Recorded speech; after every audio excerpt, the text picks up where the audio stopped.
नित्य जहां पर ठाकुर जी और राधा रानी का विराजमान होता है, जहां पर नित्य ठाकुर जी राधा रानी की लीला होती है, उसी स्थल पर आप सबको एक बार फिर संत महाराज जी का दर्शन कराएंगे। लेकिन बंसी बट की वो प्राकृतिक छटा, बंसी बट का वो भाव, बंसी बट की वो भक्ति, उसका दर्शन पहले आप सब करिए। यहाँ की प्राकृतिक छटा तो अनमोल है, क्योंकि यहीं पर पेड़ पौधे में और यहीं पर इसी की प्राकृतिक छटा में जो है हमारे ठाकुर जी, हमारे राधा रानी जो है एकदम विहार करते हैं, और यहाँ के पूज्य संत महाराज जी उसकी अनुभूति करते हैं, दर्शन करते हैं। तो जब भी आप सबकी वृंदावन की यात्रा हो, जब भी आप सबकी ब्रज की यात्रा हो, तो फिर आप सब बंसी बट जरूर आइए और यहाँ पर ठाकुर जी की और राधा रानी की स्तुति करेंगे, आंख बंद करेंगे, तो आप सबको निश्चित तौर पर जो है यहाँ का दर्शन भावपूर्ण होगा, उनकी अनुभूति होगी। ये देखिए ना, ये जो जटाएं हैं, ये सब संत महाराज जी की जटाएं हैं, जो प्राचीन समय में यानी द्वापर युग में जिन्होंने तपस्या की, साधना की, अपने ठाकुर जी को, अपने कन्हैया को अपने पास रोकने के लिए कि कन्हैया तुम मत जाओ, वृंदावन को छोड़ के मत जाओ, वृंदावन में ही रहो।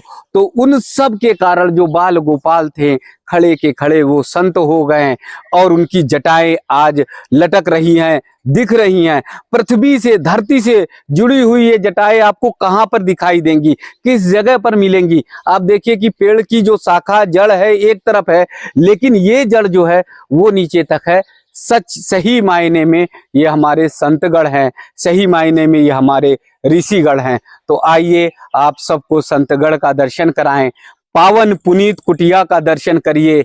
देखिए, जैसे द्वापर युग में, सतयुग में हमारे पूज्य संत महाराज जी रहा करते थे, उसी तरह से कुटिया बनाकर हमारे पूज्य संत महाराज जी रह रहे हैं। ये हमारे जीवन का बहुत बड़ा सौभाग्य है। इन्हीं के त्याग और तपस्या से धरती बची हुई है, इन्हीं के त्याग और तपस्या से हमारा भारतवर्ष ही नहीं, पूरा विश्व बचा हुआ है। क्योंकि घनघोर जंगल में आज भी संत महाराज जी साधना और तपस्या कर रहे हैं। हम सबका सौभाग्य है कि गुरुदेव महाराज जी का, संत महाराज जी का हम सबको दर्शन हो जाता है।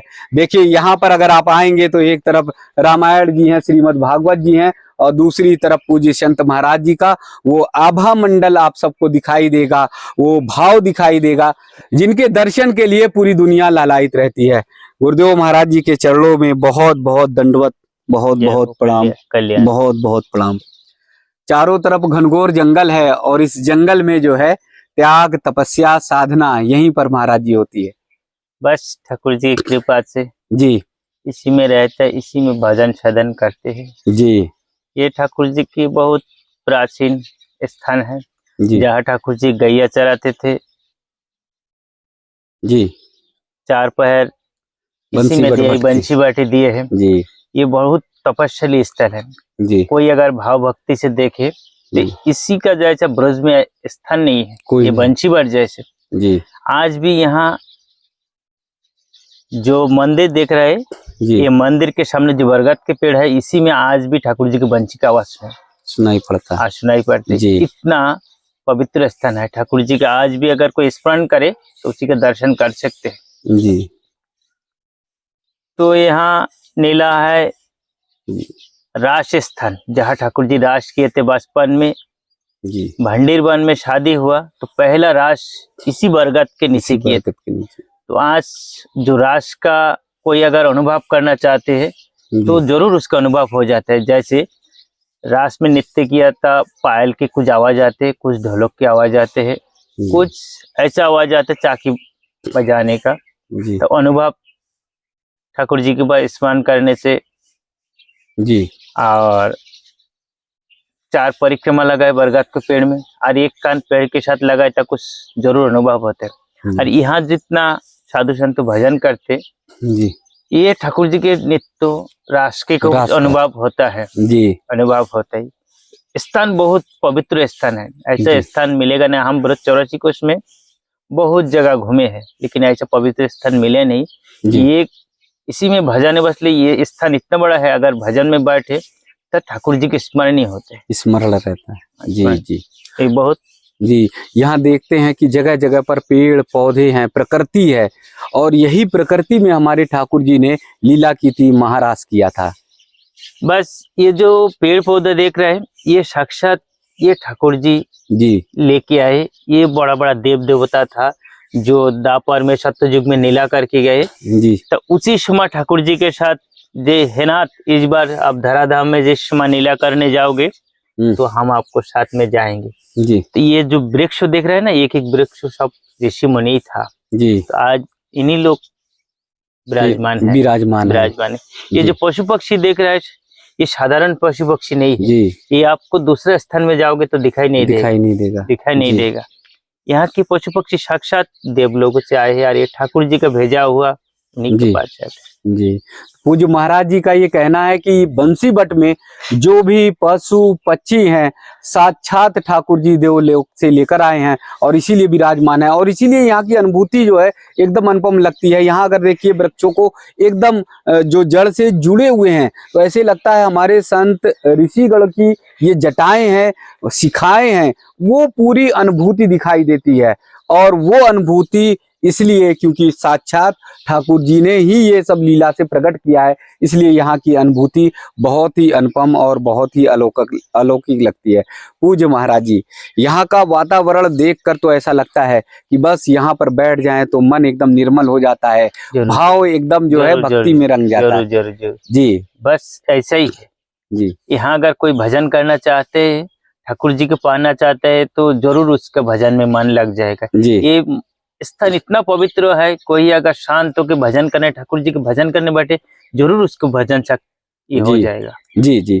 शाम की कैसी अनुभूति होती है, शाम होते धीरे धीरे 5-6 बजे के बाद जब अंधेरा आता है तो यहाँ पर कैसा लगता है कि हमारे ठाकुर जी राधा रानी विचरण कर रहे हैं, विरह कर रहे हैं। यहाँ जितना शाम होते जाता है उतना मन के अंदर आनंद भाव आता है अलग। अच्छा, जो एक बार यहाँ रुके है उसी को लगेगा जी। जो साधु संत भजन किए है उसी को अच्छा लगेगा। संध्या होने के बाद मन के अंदर ऐसा अनुभव होता है जो खुशी खुशी एक भाव होता है, जैसे खुशी होने से जिसके अंदर भाव प्रसन्न होता है वैसा भाव आ जाता है जी। ये संध्या के समय नीला की बहुत बड़ा नीला या अच्छा बड़ा नीला। तो घने वन में जब जाते हैं, प्रवेश करते हैं, तो कभी ऐसा अनुभव हुआ कि ठाकुर जी और राधा रानी जो है वो महारास करते हुए दिखाई दे? जरूर ऐसा ही भाव लगते है यहाँ पर ऐसा ही भाव लगते जरूर ऐसा। यहाँ अमावस के दिन आओगे, आप खुद ही आओगे, हम बोलने का कोई जरूरत नहीं। आप अमावस के जो दिन आओगे बिना बैटरी के आप इसी वन के अंदर घूम सकते हैं। बिना बैटरी के, बिना टॉर्च के आप इस वन के अंदर घूम सकते हैं। दिखाई देगा आपका पूरा। मैं बहुत बार सुना है लेकिन खुद ही मैं देखे इसी वन के अंदर अगर बिना टॉर्च के, बिना बैटरी के अगर कोई घूमे ना तो जरूर घूम सकता अमावस के रात। ये ठाकुर जी के नीला स्थान है जी। ठाकुर जी के कोई ऐसा नीला है जो अमावस के दिन भी ये वन के अंदर दिखाई देते हैं जी। ऐसा मैं कोई जगह दिखे नहीं जी।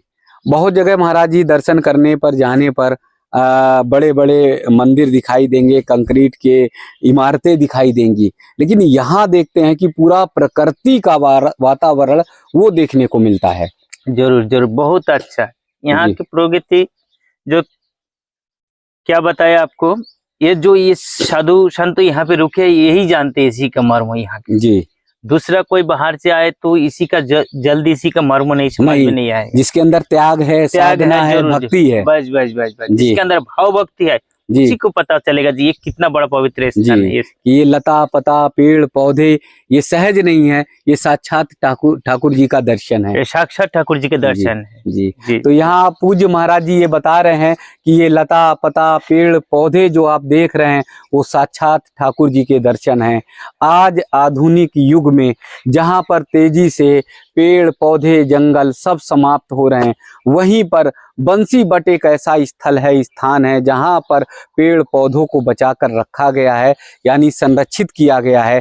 और वो इसलिए क्योंकि पूज्य संत महाराज जी लोग इस घने वन में, जंगल में त्याग और तपस्या करते हैं। सही मायने में अगर कहा जाए तो अगर आपको ठाकुर जी के, राधा रानी के दर्शन करने हैं और उनका भाव लेना है तो आपको बंसी बट आना होगा और इन्हीं पेड़ पौधों में, लता पता में जब स्मरण करेंगे, स्तुति करेंगे, भक्ति करेंगे तो आपको दर्शन हो जाएगा। यहाँ देखिए गुफा बनती हुई आपको दिखाई दे रही है, पेड़ पौधों के बीच से दिखती हुई गुफा, ये आप सबको आश्चर्य में डाल देगी। ये सारा कुछ पूज्य संत महाराज जी ने नहीं बनाया, स्वयं ठाकुर जी यहाँ पर आते हैं, रात में इसका पूरा श्रृंगार करके जाते हैं, पूरे इसको सजावट करके जाते हैं, क्योंकि यहाँ पर हुआ है महारास, और इसलिए जहाँ महारास हुआ है वहां पर ठाकुर जी उसकी सुंदरता को स्वयं ही सजाते और संवारते हैं। तो आज जहां पर सारा देश, सारा विश्व कंक्रीट में तब्दील होता जा रहा है,